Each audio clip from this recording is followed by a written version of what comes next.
With Asra's tender care, I let my guard down, but the revelation of being marked for trade disrupts this tranquility.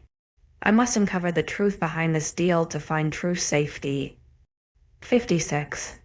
A gentle swaying alerted me to the fact that someone was carrying me.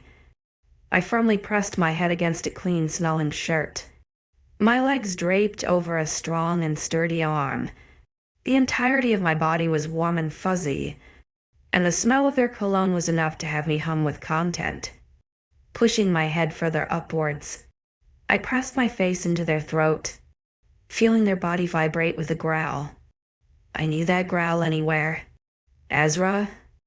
My mind was still hazy with sleep as he carried me somewhere. And it wasn't until he lowered me into a comfortable bed that I stirred. Rolling over, I nestled my head into the ever-so-comfy pillow as he placed a blanket over me. "Go back to sleep," Asra murmured, kissing my temple. I didn't fight it. Accepting the comfort of my bed and his scent was enough to have my exhausted mind fall dark once more. Rolling over, I hit a brick wall. I grunted, lifting my head from the confining heat to make sense of where I was. First thing I saw was a familiar tatted chest, encased in fine hairs and defined muscle. An arm suddenly wrapped around me, the body in question groaning. "Don't roll away, Asra," I mumbled curiously. I pulled myself up onto my elbow, assessing my surroundings as I rubbed my eyes free from sleep. "Tulip," he hummed, grunting as I jabbed him. "You have rather sharp elbows, you know." I ignored his slight comment, looking around at the strange room I found myself in. The walls were a soft white, contrasting the dark blue wall that the bed rested beside. The carpet was a dark blue, matching the wall. Was I in Asra's room? I was a bit taken aback by the color, expecting a dark dungeon of a bedroom. The bed sheets were black. However, the headboard behind me a whitewood to contrast the blue wall. I never knew Asra was so clean. He seemed chaotic, not white bedroom clean. "Why am I in your room?" I wondered. He sighed, and I dropped my eyes from his spotlight ceiling to find his dark blue eyes already on me. It took me aback, seeing his face so free of emotion and so smooth and soft. I don't think I have ever seen him so relaxed. He was even tense when he slept in my room that one time. "I carried you here," he shrugged, wrapping his arm around my hips as I sat upright. "They cleared you to leave the hospital and yet you stayed." I frowned, looking away from him. "That's because I wanted a night without the looks." "Looks?" he asked, digging his fingers into my hip. "Yeah?" I sighed. "Of where I have been. Of my new shiny bite?" He grunted, spinning me around into his lap. I shrieked with alarm at the new direction, landing rather roughly on his crotch. His hands flexed around my waist, his torso lying back on the pillows as he gazed up at me. I squirmed slightly as I felt his hardened cock beneath me, prodding me right in the thigh. Swallowing, I avoided direct eye contact, which only made him chuckle. "I apologize. My body has reactions in the morning that your touch only seems to ignite." He chuckled, pushing some hair behind my ear. "I will do nothing to you until you are ready. I may be a beast. I am not that beastly." Memories of what he said to me shot to mind, and I debated on telling him. He seemed calm, settled, considering how many times he stormed off yesterday. "Speaking of," I began, and his eyebrow raised with question. "Eve mentioned something to me last night when you left."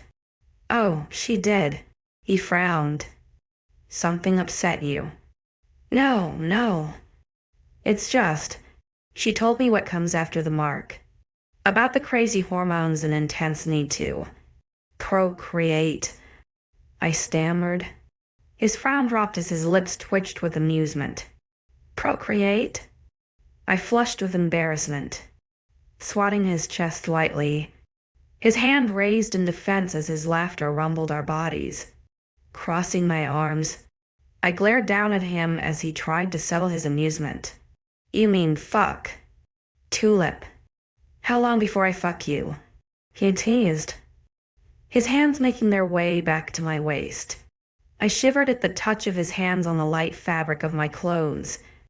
It was then, and only then, I realized I was wearing a nightgown and not the hospital scrubs. He must have noticed my change in thought because he explained he dressed me before we left the hospital. I must have really been out of it to not feel any of that. But to answer your question, yes. However, you, being human, may not feel it as strongly, especially with only one of us marked. He explained before sighing. I told you I was going to take it easy on you. Tulip, even if it means I must get acquainted with my right hand again. I laughed lightly, my chest bubbling with warmth. So he hadn't forgotten what he had told me last night. That was a plus. Clearing my throat, I placed my hands gently on his chest. Why did you run off? I thought I had explained. I could not handle the thought of that bastard, not then. After, Eve said you were needed. I interrupted. His face hardened with realization, his hands tensing on my waist. I swallowed nervously at the drastic change in his expression, the hard lines rather unwelcome to the free Asra spirit I had moments before. Blake was conscious. It was the first time since. He trailed off before clearing his throat.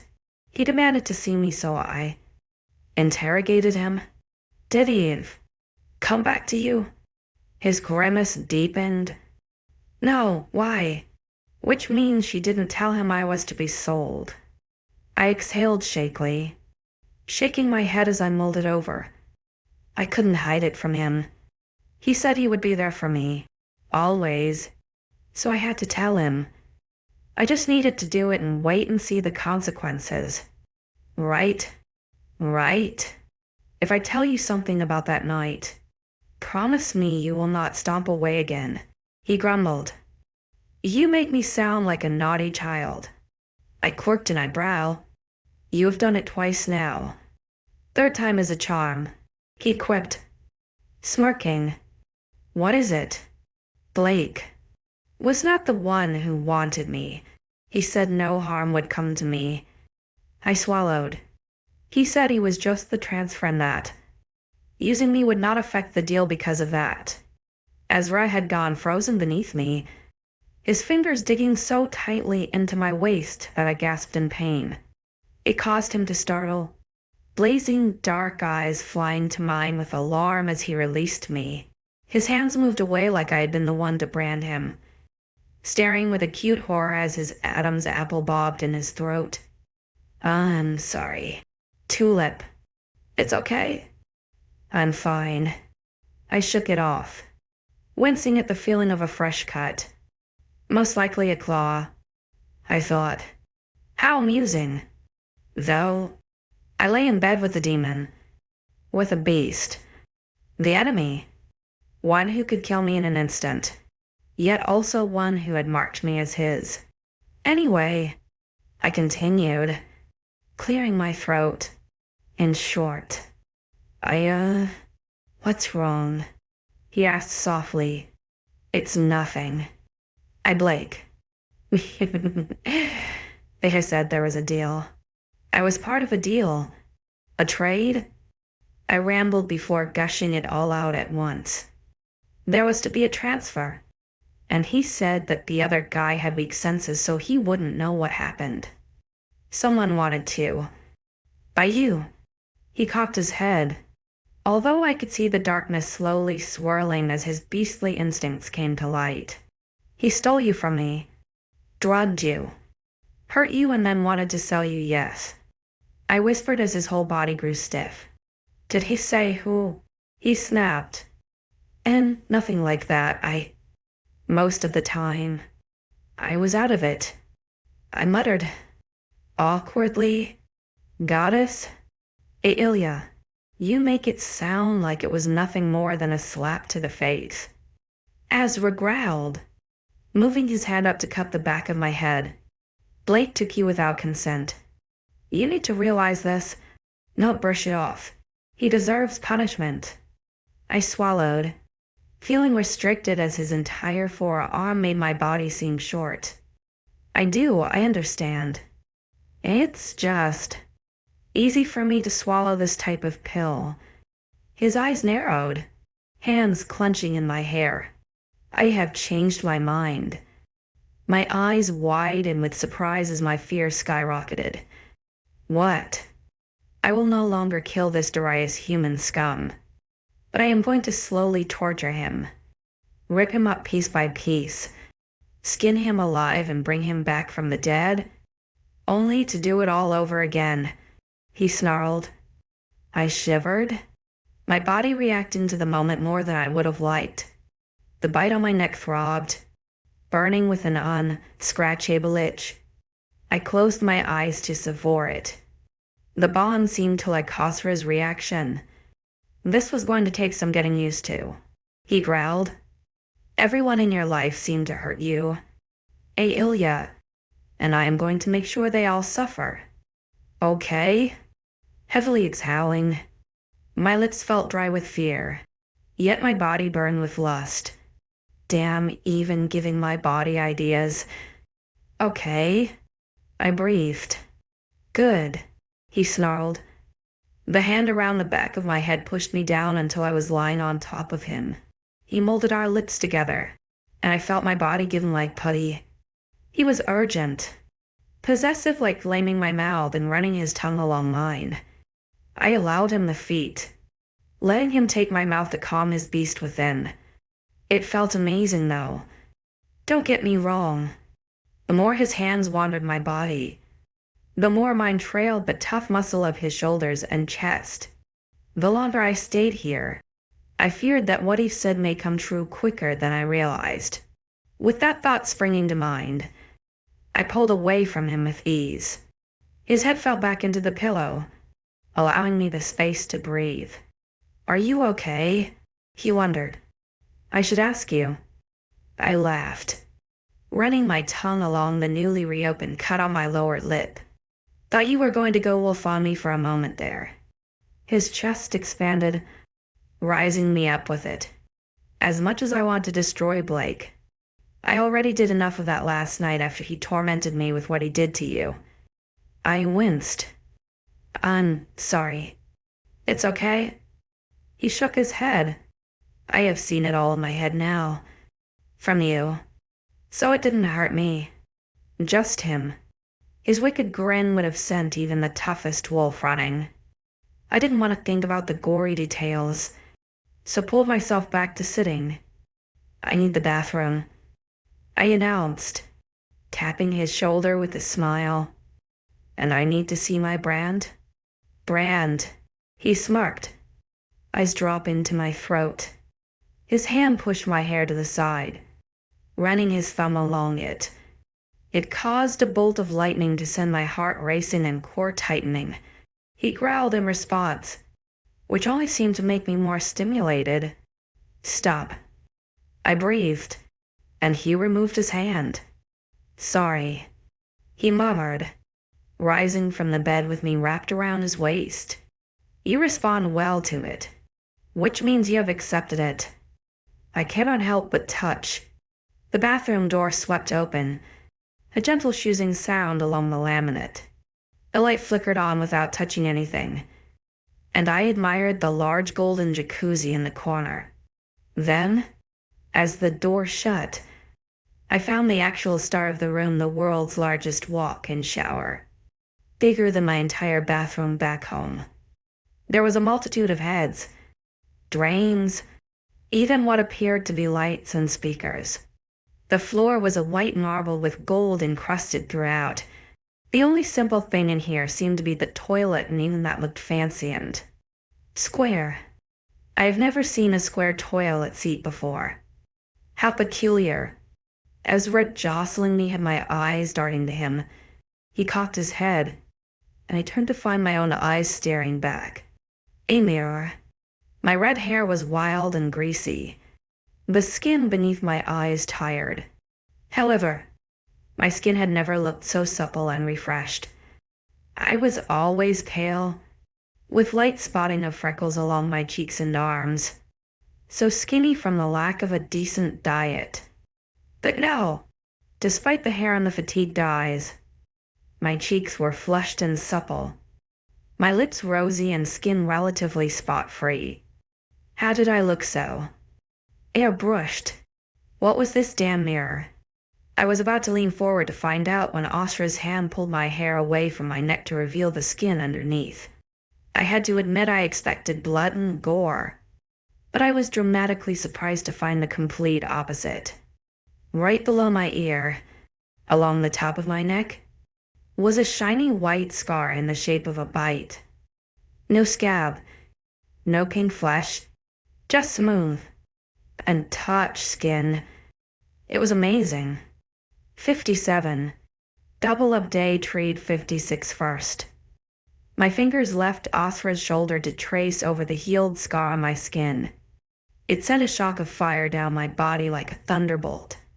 Asra tensed beside me, growling softly, shakily. I removed my fingers from the scar to look towards him. What was that? If you touch it, it sends a message. He smirked. I can tell. I whispered. Will it always be like that? His eyes followed my lips as they moved, causing me to smirk at his divided attention. He cleared his throat, trailing them back to meet my gaze. Not as strong. Once we complete the bond, it will lessen. He winked. I hummed. Thoughts of completing the bond plagued me. A part of me wanted to get it over with, so it no longer loomed over my head. Just like a plaster, I wanted to rip it off with one clean swipe, but the other part was scared. This was the man I was supposed to be with for the rest of my life, a concept I still found hard to believe. He was a beast, an animal, and I feared what may come of my new mate, shit by his side. What's wrong? He wondered. I must have dazed off, blinking way too many times to appear sane. I shook my head and smiled softly. His eyes narrowed, a small frown pursing his lips. What's going on in your head?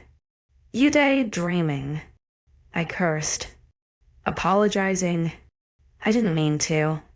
It just happens sometimes and it's not a bad thing. Tulip. He smiled.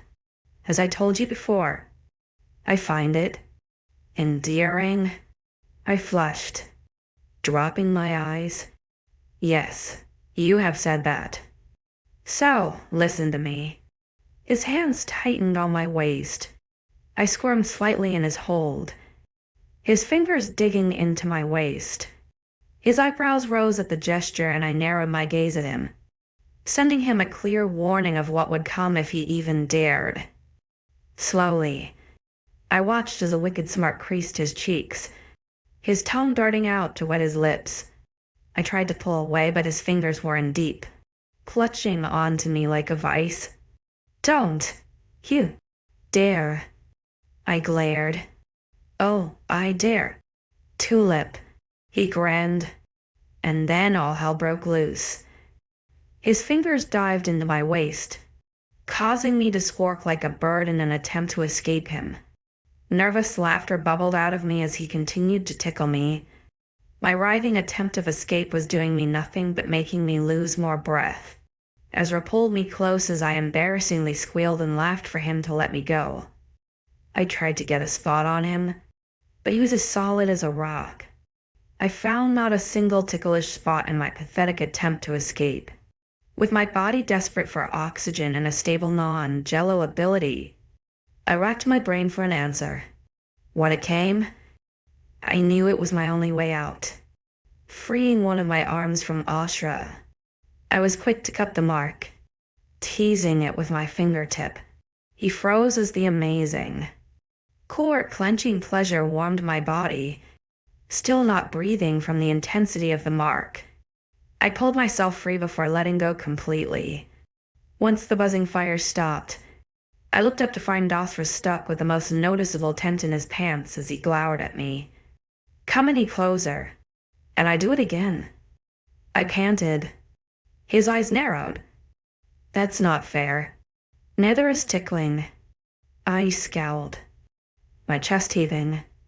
A smirk spread across his face as he ran his greedy gaze along my breasts again, and I huffed before turning around. My eyes fell to the huge shower, and I felt my entire face lighten up with a giddy intrigue. "Can I shower in here?" I wondered. "Of course." He nodded despite the sudden change of topic. "Towels are in there." I followed his arm to find him pointing at a cupboard and nodded my thanks. "Can I stay and watch?"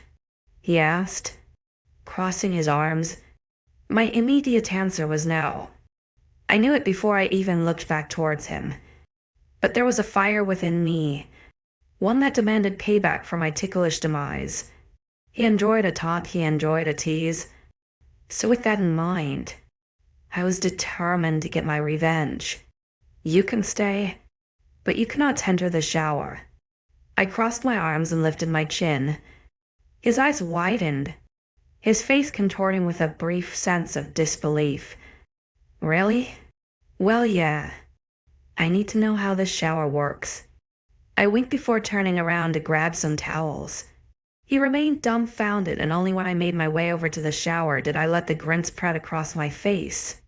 Clearing my throat, I cast him a look over my shoulder before pulling my pajama dress down to my ankles. I felt the heat of his gaze without even turning, the burning of his want coursing through me. A sudden intrusion had me pausing from entering the shower, a tension in my mind that I knew belonged to him. Spinning around, I crossed my arms. Out of my head, I warned, "I am just trying to figure out your game in this." "Tulip." He shrugged as he left my brain alone. I giggled. What a weird thing to say. How could someone even be inside someone's brain? Just so unusual. To a human. Anyway, perhaps to other creatures, it was normal. I wondered if vampires and witches and all the other creatures of the dark could mind linked to. Or if it was a pack thing. An alpha thing. Just a wolf thing. Maybe.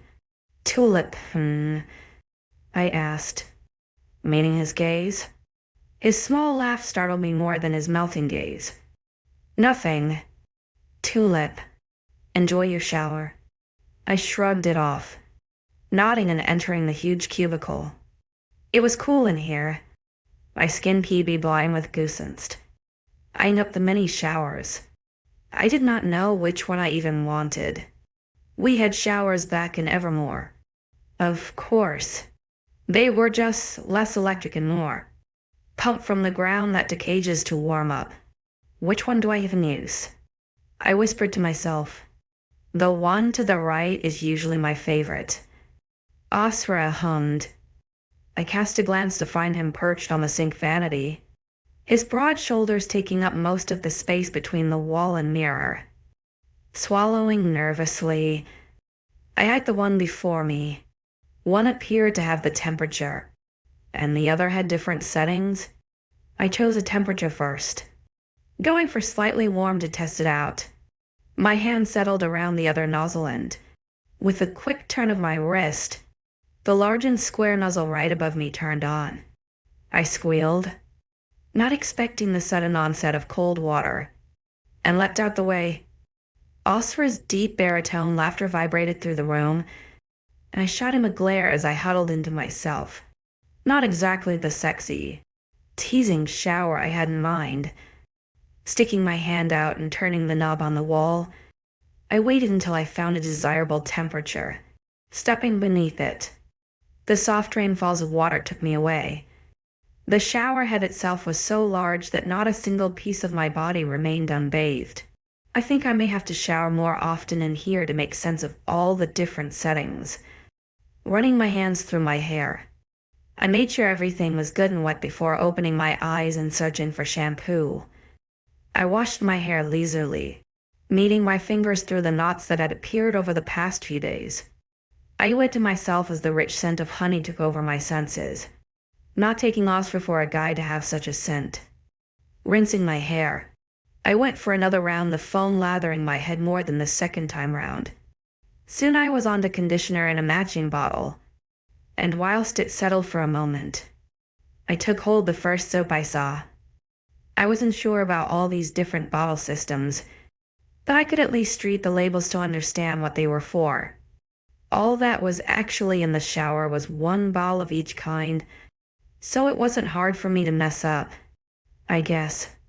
There was a loofah hanging from a hook, and I sniffed it before deeming it clean and using it to lather my armpits with suds. "Do you have something I could shave with?" I asked, rinsing the conditioner from my hair. Asra paused, blinking back at me. "Sure." I grinned, thanking him. He rifled through his drawers and threw me a fancy-looking razor. So I got to work on the less sensual task of shaving and smoothing out my body. I preferred a sleeker look to my legs and armpits, but kept my pubic hair fairly fine. I have learnt from the past that completely bald made me way too itchy for my sanity. The lack of hygiene routine and products did not help. Once satisfied with my bare skin, I soaked up the loofah once more. The bubbles distracted me and I forgot about my audience until I heard a sudden noise. My head shot towards Asra, finding him clutching the edge of his vanity as various tooth products lay scattered on the floor. I trailed my eyes along the length of his tense, veiny biceps and taut shoulders before dropping my eyes down his still, bare torso. The glass dividing us had fogged slightly, but I could still see how difficult he seemed to deal with his less than soft situation. A wicked grin erupted on my lips as I ran the loofah around my neck, gently washing at the mark. My head arched at the intimacy, my thighs clenching as my toes curled. I have never felt pleasure so much like it. Nothing ever came close, and it was just a touch. Asra was restraining himself when I removed my hand, his hand grabbing at his crotch. As he touched himself through his clothes, I licked my lips.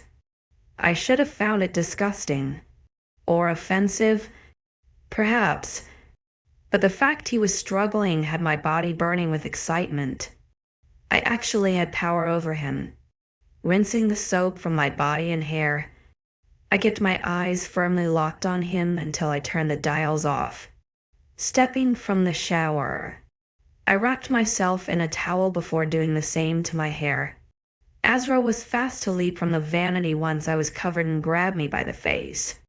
I stumbled slightly as he smashed his lips to mine, a grumble of hunger shooting across my tongue.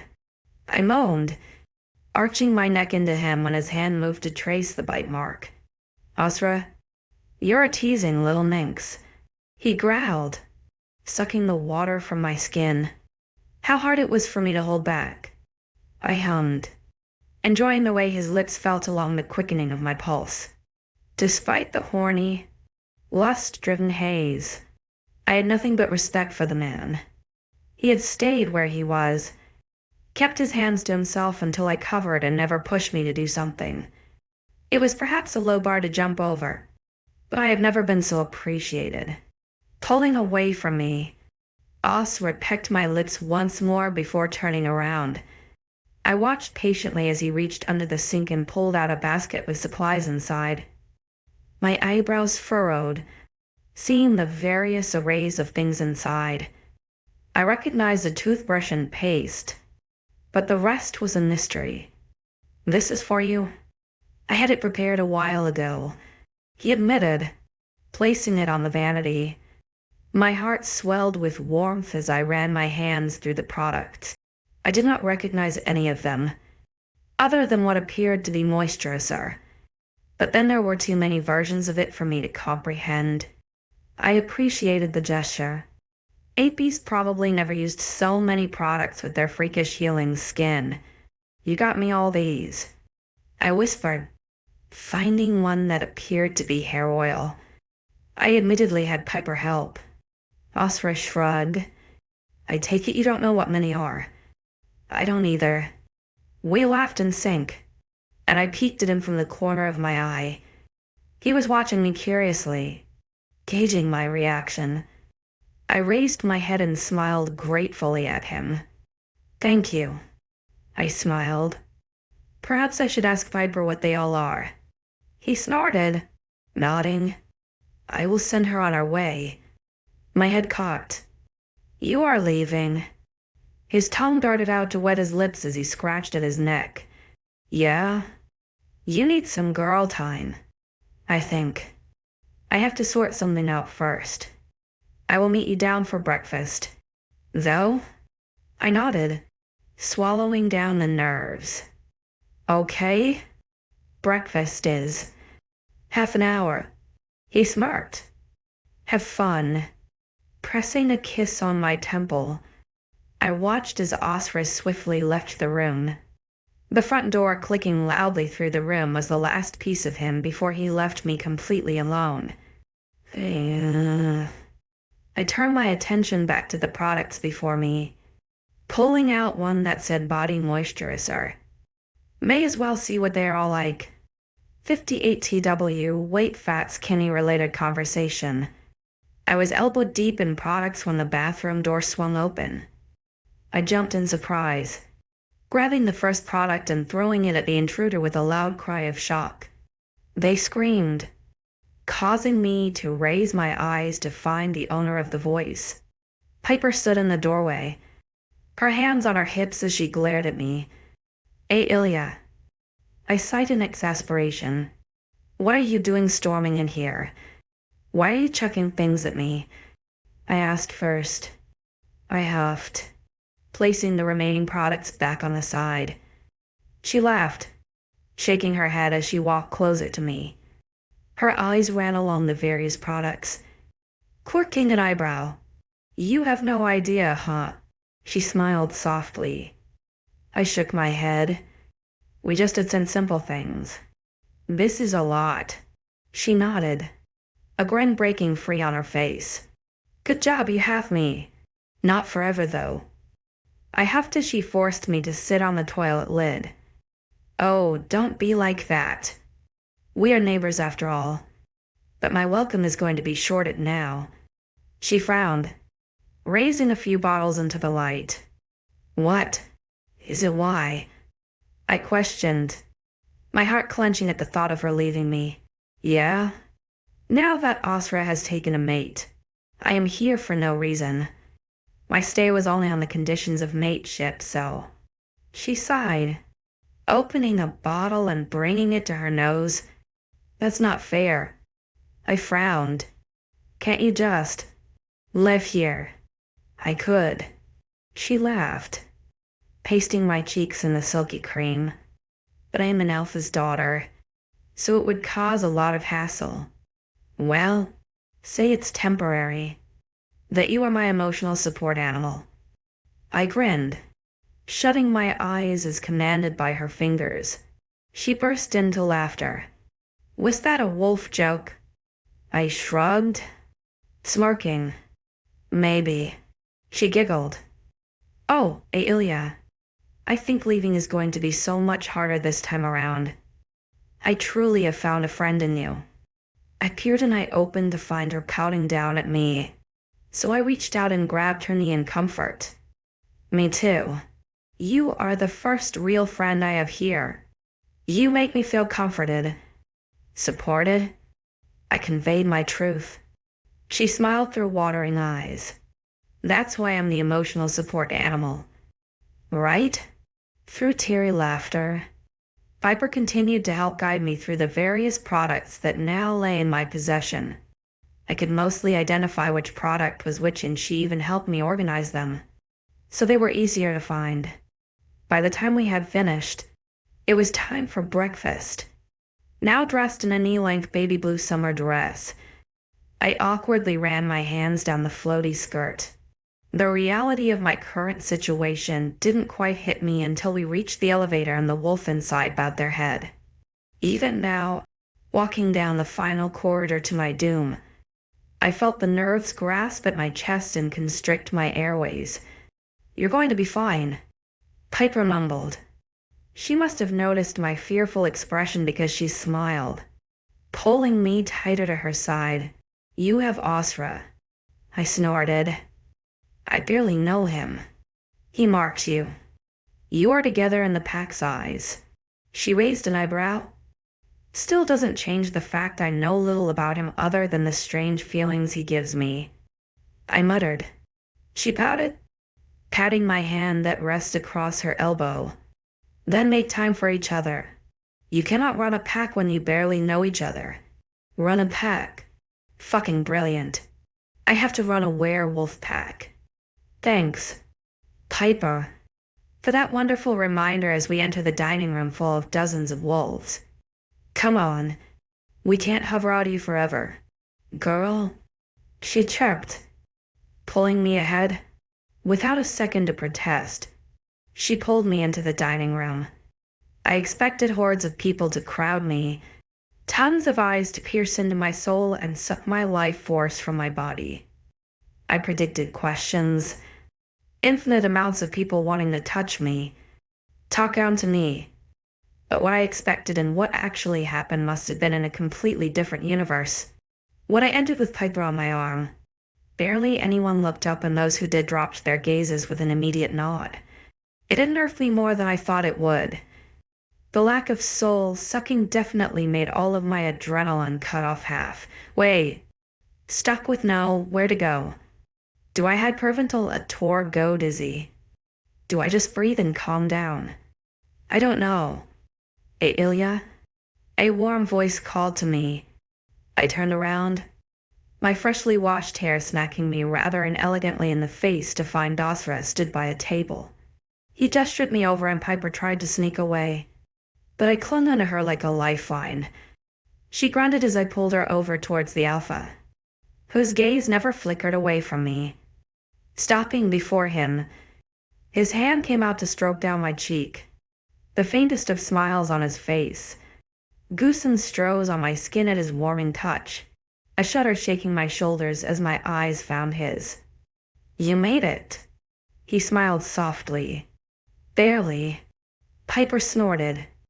"Had to drag her here." Asra looked to her, quirking an eyebrow. "Is that so?" I glared at Piper as she chirped a yes, and in retaliation, I released her arm. She grinned wickedly before calling her own name and twirling away like a princess, her skirt billowing around her. I narrowed my eyes as she disappeared to talk to someone else. Asra's hand pulled my face towards him again, and I turned away from my new nemesis with a frown. "She's only teasing you," he murmured. "I know," I exhaled, clearing my throat from the intensity of his gaze. I peered around him to eye the breakfast foods behind him. He stepped to the side at my interest, allowing me to get closer and eye up all the foods.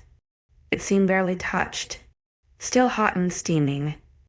Frowning, I looked around at the surrounding wolves and found none of them had any food, but were actively avoiding looking my way.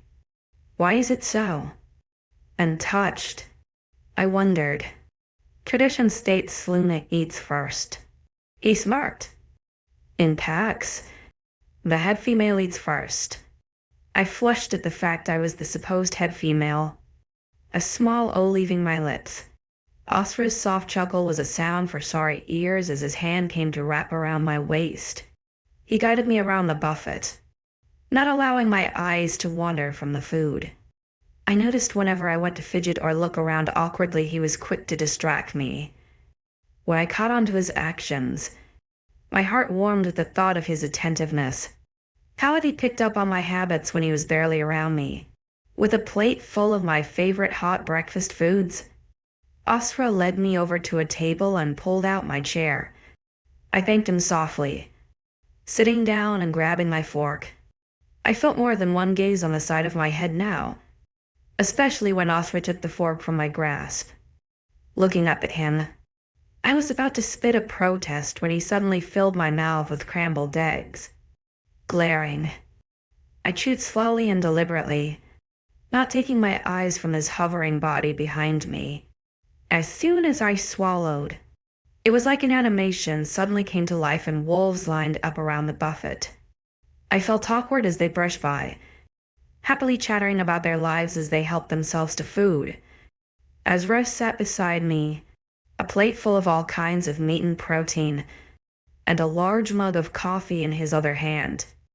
I slowly continued to eat, finding my stomach groaning at me for its lack of nutrients. Asra remained quiet beside me, chewing softly. It gave me time to think to calm the rampant thoughts in my mind. Nobody was looking at me funny. Nobody even cared. A few who had caught my had smiled and bowed their heads hello, but I thought nothing strange of it. To be fair, Asra's imposing figure was scary enough. By the time I was full, I had left some food on my plate and Asra, despite having twice my portion, had frowned down at it. Ate. I'm full. I shook my head.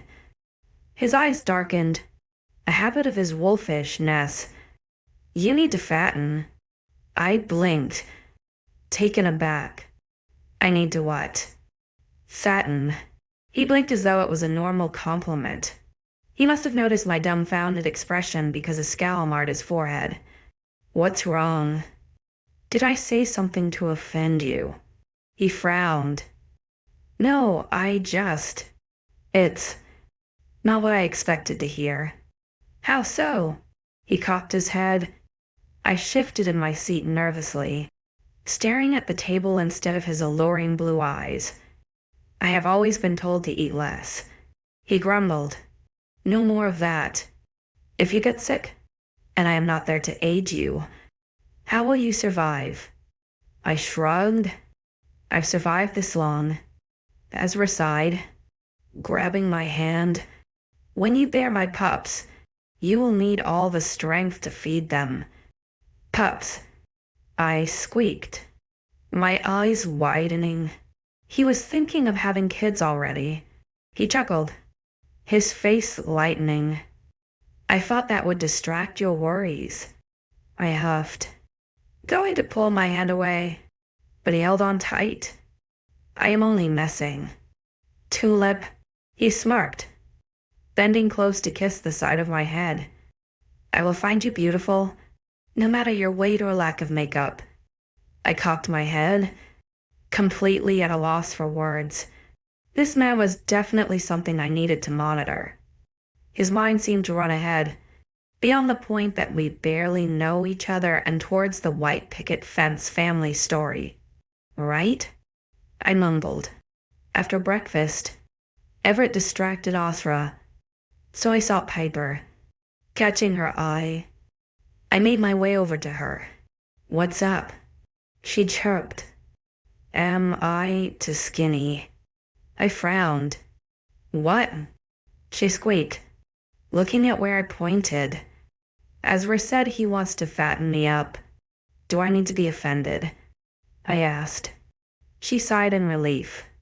Oh no. That's a good thing. Wolf males love to make us plump. It is ingrained in their DNA to keep feeding us and keep us warm. It's cute though. I will 100% be making the most of it when my time comes. If it ever comes, it will come. Trust me. I embraced her, and thanks for clearing that up. It's just so different from what I had before. Beauty standards and all that. Oh, it's not beauty standards. She grinned. It's more of an emotional love and kind of sexual thing. Wolves love things to grab onto. She winked once before whirling away and leaving me dumbfounded. So Asra wanted me fatter because it was like a fetish. Is that weird? Is it classed as a fetish? Or just a wolfy thing? I don't know. I'm thinking to deep into this. Aren't I? I found it sweet. How quick he was to soothe me. Wolf customs were a lot different from human. and it was going to take some getting used to their bluntness and what they see in their women. Darius wanted me bony, never happy with my appearance most days. So I think I'm going to have to draft up a Werewolf 101 book because these quirks were giving me whiplash. 59. The next 10 days passed rather uneventfully. Every day I would wake beside Asra in his room and have breakfast with him downstairs. The pack gathered at the weekends for meals, and I had to go through the awkwardness of eating first.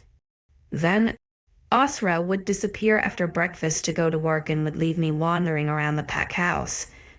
Despite Asra's concerns, I went swimming every day. I always had someone with me, whether it was 𝐿 or Piper. I was never alone. Eve was busy with work, and once I even hung out with Eliza. It was nice to be around someone with dull senses, but she was always busy with the maids, choosing to help them maintain the hotel-like house. It was becoming boring, doing the same thing every day. Wake up, eat together, kiss Asra softly before he left. Swim, eat, be bored. Go for a walk and then fall into bed and wake beside Asra again. He seemed to avoid me, or that was just my paranoia. But I never fell asleep next to him, only ever woke with him there. So this morning, when I woke to a stomach cramp, it did not surprise me to find him already watching me. He smiled softly at me, his hand trailing down my hair as I pulled myself to sit upright in bed. I don't know why I lived in his room. It kind of just happened. Good morning, Tulip, he greeted. I grunted in reply. Not up for small talk today. My stomach hurt and I felt nauseous, and all I wanted was to lie back down. Not up for talking, he wondered. I huffed, shrugging his touch off to stand no. I walked around the bed and into the bathroom, rummaging through the cupboard under the sink, pulling out a freshly cleaned cup. Thanks to Eve's prep yesterday, I rinsed it before bending over the toilet to insert it. I was glad I was on my period, but the cramps and soreness could piss off. Plus, I needed to wash my pants from last night, the few drops of blood already beginning to stain. Washing my hands when I was done, I had to shower, debating on showering this morning. I really could not be bothered, so chose to just wash my face in privates and brush my teeth. I would shower later on. My morning disrupted by Aunt Flo's arrival to care. Leaving the bathroom, Asra appeared shocked. You not showering this morning? I shook my head. Don't feel up to it. Are you feeling well? No. I sighed, rummaging through the drawers I now occupied. What's the matter? He asked. I gave him a look over my shoulder. You and I both know you can smell it. He rolled his eyes, crossing his arms. I know. I was trying to be polite. I hovered my attention on his biceps before shaking my head and continuing to look in my drawers. Ezra had a boiling water tap in his bathroom, and that would do for a hot water bottle. I did not want to go downstairs and face the pack when it felt like my uterus was about to fall out of my ass. What are you looking for? He asked, the floor creaking as he moved closer. The damn water bottle. I grunted, throwing a t-shirt in my temper. He clicked his tongue. Well, you won't find it in there. And why not? I snapped, glaring at him, because I had it filled whilst you were in the bathroom. He mused, gesturing to the bed. My hard eyes snapped to the bed, and sure enough, the dark blue comfort was staring back at me. I grunted a thanks before crawling back into the bed and wrapping my body around the precious life force. Ezra muttered something about my switch of personality, but I promptly ignored him.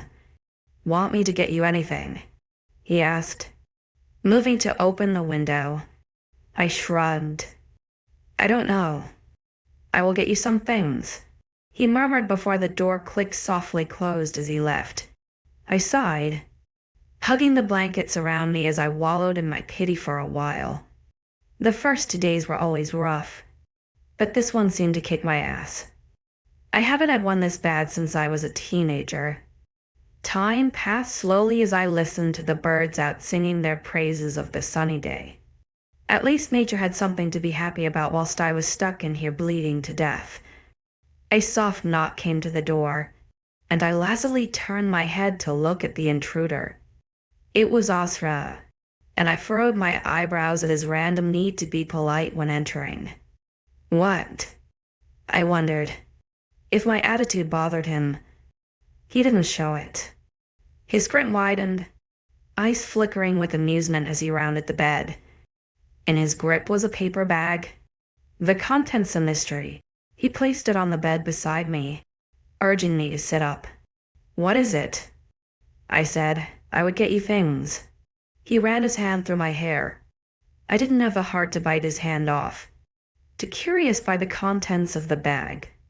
Sitting up slightly, I pulled the bag closer to peer inside. There were multiple things I had never seen before, but pulling them out became rather self-explanatory. I'm going to shower. I'll leave you to look, Asra announced. Kissing my head, I watched him leave before looking at the contents surrounding me. There were human-grade painkillers, cool patches for headaches, and another hot water bottle. Next to all of that was chocolate, ice cream, some warm pastries, and a bottle of cold coffee. He really got me some stuff. I knew he had a fridge freezer in here somewhere. I just had to find out where. Or I could just eat all the ice cream. It wasn't a large tub, the label reading to 150 ml. I could totally demolish that. Popping some pills with the cold coffee, I pushed everything else to the side. I grinned, sitting up straighter as I hugged the cold tub of sugar. Finding the TV remote in my bedside drawer, I chose a random selection of TV programs as I dived into the ice cream. He even provided me with cutlery. How cute. I had never had ice cream like this. In fact, the first time I ever tasted ice cream was from leftovers at the CAF back in Evermore. This was nothing like that. It was chocolate and vanilla, with caramel and chocolate chips throughout. I wasn't sure how he knew I'd like it, but it was amazing. Getting lost in my ice cream and TV, I barely registered Asra entering the room until his naked back blocked my view. Pulling the spoon from my mouth, I licked my lips with fascination as he rooted for some clean clothes. He usually took them with him, so he was teasing me today. I didn't mind, though. The view was divine. Droplets beaded down the defined muscle of his shoulders. The thin, long scars seemed to stand out more when wet, begging me to look at him. His tattoos were darker, hugging and caressing his definition all the way down into the towel. Hung so low on his lips, it didn't surprise me if the only thing holding it up was his dick. He moved, and my eyes followed hungrily. His stomach was always so soft in the morning, the lesser definition appealing to me even more so than when he was working out. He was just a god.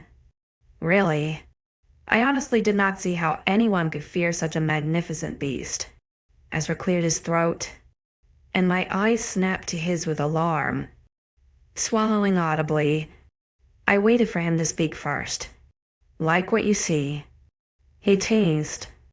Oh, he was winding me up. Grinning.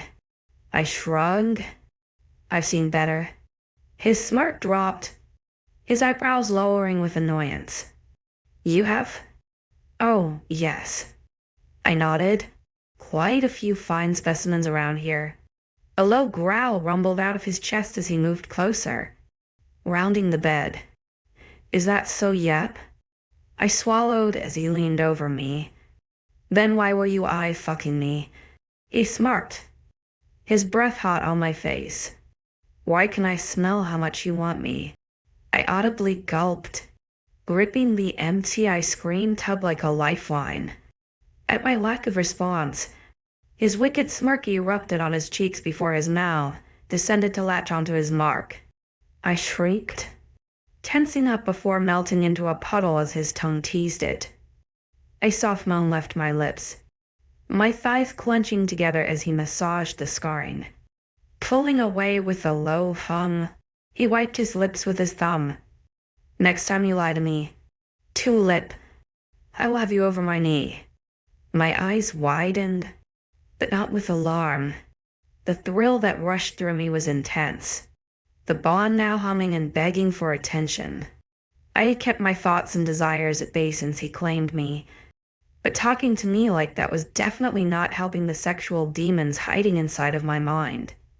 Something tells me you'd like that, Tulip, he mumbled, watching me with hooded eyes. You like being thrown over my knee, I stammered, unable to speak. The power he had over me. Oh, I could just crawl into myself. Maybe I will think about it. He nipped my jaw before standing upright. It would be great foreplay. I whimpered as he walked inside of his walk-in closet. Just before he disappeared from view, he dropped the towel from his waist. The brief view of his bare ass disappearing with the rest of him. I remained frozen for a few seconds, unable to catch my mind and body up on what had just happened. Slowly, I released my grip from the ice cream bowl, placing it in the spoon on the side.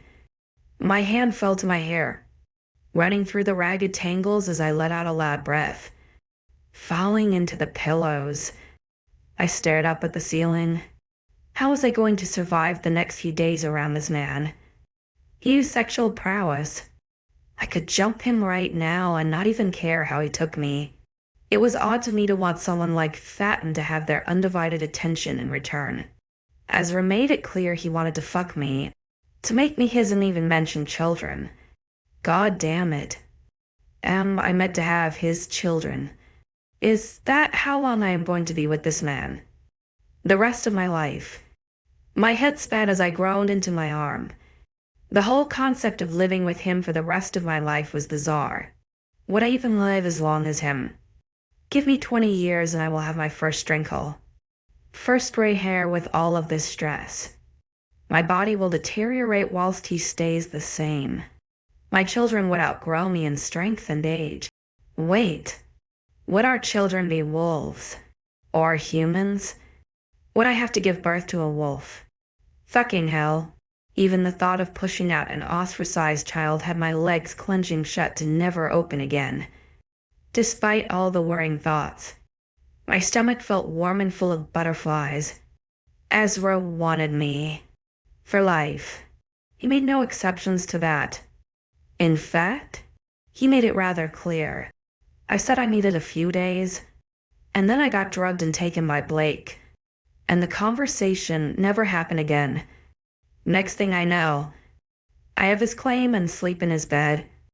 I let out a long sigh, rolling onto my side.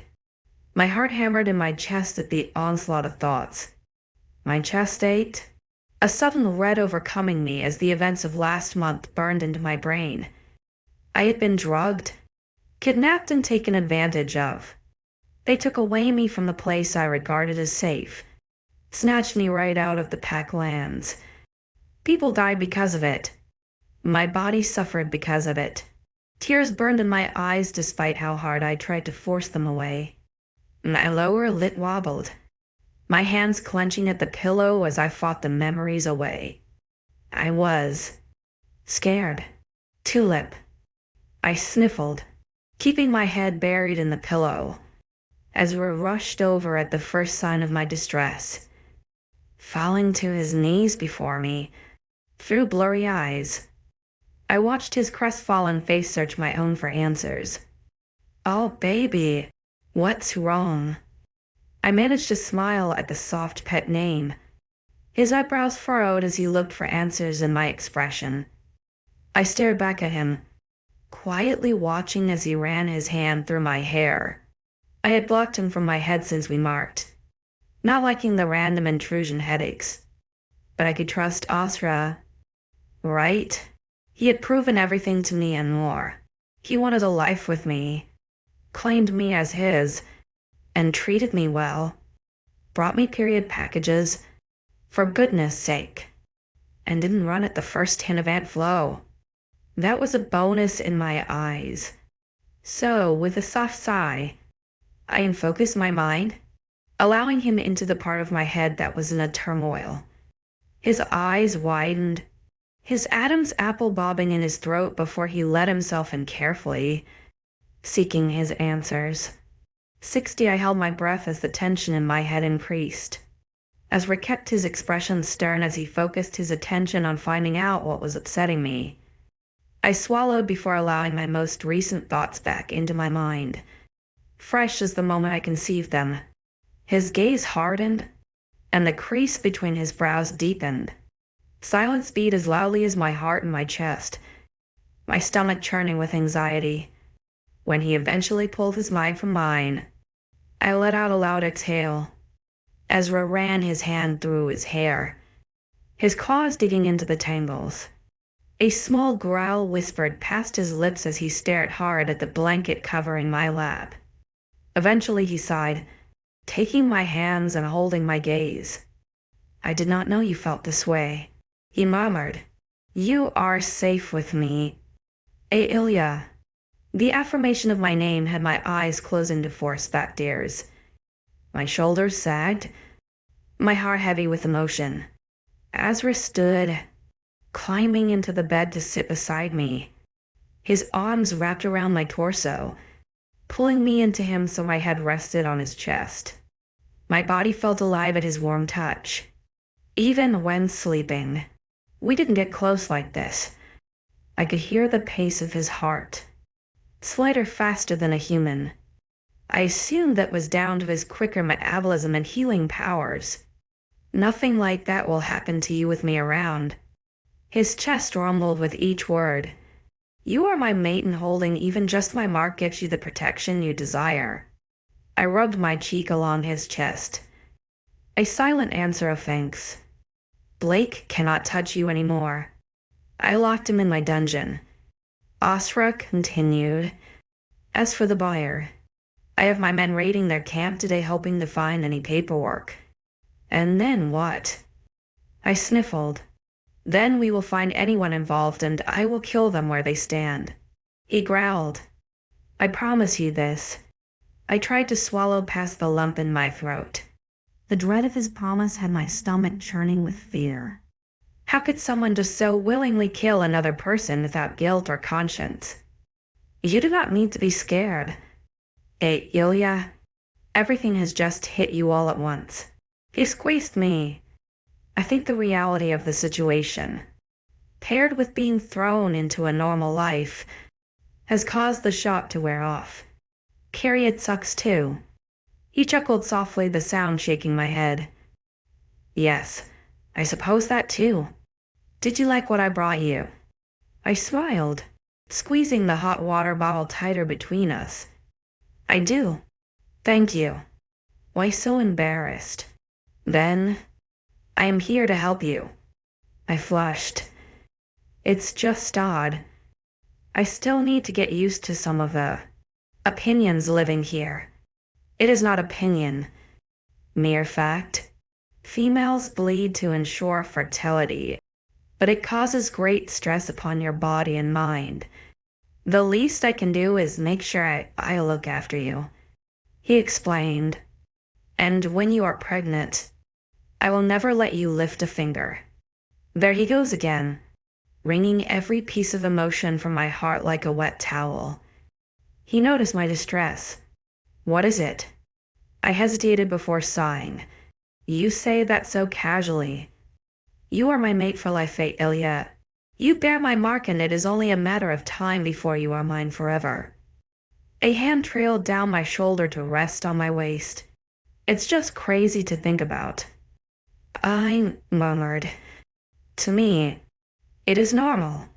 But I think I understand you more now. You do? I wondered, moving my head to look at the underside of his jaw. So delectable, yes.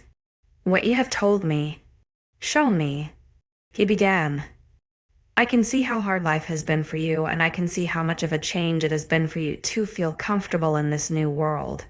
Your town did not educate you enough. They kept you isolated and ruled by poor judgment. Married you off at a young age as though that was a normality. It was to my mother. I muttered. She was power hungry, and she finally got what she wanted until I found you. Asra shrugged. She must think you are dead. I swallowed, speaking through gritted teeth. Then let her. Asra hesitated, feeling the unspoken tension. And your sister. You do not know if she is alive. We do not know where they are. My heart fell into my stomach at the mention of Arabella. I had kept her at the back of my mind. My guilt unable to handle her being away from me. We may have spoken little. Our mother causing a barricade in our relationship, but she was my little sister. She had never done me wrong. It was my job to protect her. And I have failed in leaving her there. Asra's brief presence in my head did not go unnoticed, but I had no heart to tell him to go away. He was curious about my emotions, and I wasn't sure how to express them. So I let him explore my thoughts as I explored my guilt. Eventually, he sighed, pulling me until I lay flush on top of him. I gulped, staring down at him as his hand ran through my hair. You do not need to feel guilty for being here, 𝐿𝐬, Asra promised. His hands fall into my waist. Tell me what I can do to make you feel better. I don't know. I frowned, staring at his mouth instead of his eyes. When you do, tell me. I will do anything to make you feel better. Tulip. He kissed my nose, causing me to blush. If it is more ice cream, I will get you more ice cream. I laughed at his attempt at cheering me up, shaking my head. As tasty as it was, I think I will pass. His hands moved lower, grasping at my hips. I gasped as he subtly shifted beneath me, grinding our lower bodies together. He smirked, squeezing my hips once more before moving them back to settle on my waist. You are mine, 𝐿𝐬, and I will do my best for you. He smiled, looking at me with those beautiful blue eyes. I couldn't help but mirror his smile. Thank you, Asra. His eyes turned wicked suddenly. I look forward to the day I can sink into you and claim every single piece of your mind, body, and soul. I scoffed, tapping his chest lightly. You wish. Oh, I do, he smirked. Well, whatever magic your mark does to have me fall into bed with you is not working. I rolled my eyes, sitting up, so I was straddling him. You have no effect on me whatsoever. Is that so? He grinned manically. Then earlier, whilst you were staring at me, as your arousal permeated the air, that was not an effect. Grimacing, I crossed my arms. Nope. And this? He asked, bucking up into me. No effect. None? I smirked before climbing off of him. Oh, you just wait. 5 days and you will eat your words. I scoffed. Is that a bet? Let's make it one. He shrugged. Okay. If I am right, I get to have a job. He cocked his head, and something flashing in his eyes that I couldn't decipher. It didn't seem to physically faze him otherwise, because he nodded, deep in thought. If you fall for me by the end of the month, he hummed before his eyes narrowed with a wicked smirk. Not only do I get gloating rights of having you as my mate, but I get to shower with you every single day. It was May 16th. Did he truly believe he would win by then? That's it. I mused, crossing my arms. That's your gamble. A shower? Yep, he smirked. You seem pretty content in your bet. Of course. I do. He shrugged. Because I will win. I scoffed. moving to grab the remote from the floor, pushing him from my bed. He stood as I sat down, smoothing out his clothes, climbing back into the blankets. I pulled my hot water bottle back over my abdomen. "Oh, it is on, Asra," I smirked. Asra grinned and left a moment later. His duty to work outweighed his instinctive need to tease me. I had found it amusing how he thought he would win this bet. He had no power over me at all. What he said simply cannot be true. Maybe for wolves, but not for me. I should ask Eliza. See if it happened to her. She bore Caleb's mark, so I assume they have consummated their bond. The idea of even having sex with Asra didn't really weigh on me. Sex was sex, and I was going to win the bet. My body was not my mind, and I knew my mind better than my body did. Like with Darius, it may give in to his touches, but my head would remain clear. I would not let Asra win for the pure gloating factor of being right. I had to win this bet. I would avoid him, not let him even think that I was dreaming about him. I would not give him the time of day. It reminded me oddly of when he told me I would never leave. The same fire burning in my chest that wanted me to prove him wrong. A part of me wanted to taste Asra, to see what he felt like inside of me. I knew it would be wild and crazy. The man mostly a primal beast. Even if I felt the slightest piece of arousal, I would have to force it from my head. Leave the room. Not give in. I couldn't let him win this time. Humans are stronger than people give us credit for. Snuggling down in the bed, I settled into watching some random animated program on the television. I must have fallen asleep because I remember being awoken by someone shaking my shoulders. I grunted and slapped them away, causing them to giggle. Giggle. Not Asra. I peered through one eye, finding Piper hovering over my bed. She poked my cheek, giggling again. "What?" I broadly asked. "It's lunch. I figured I'd come get you if you were feeling up to it." I shrugged. My hot water bottle cool now, I guess. It's not so bad now. She snorted. "Give it a day, right?" I laughed with agreement, climbing from the bed. "What's for lunch?" She cocked her head, watching as I hobbled into the bathroom. "Just sandwiches and pastries today." I wed, shutting the door to refresh myself before lunch. Once finished, Piper looped her arm through mine.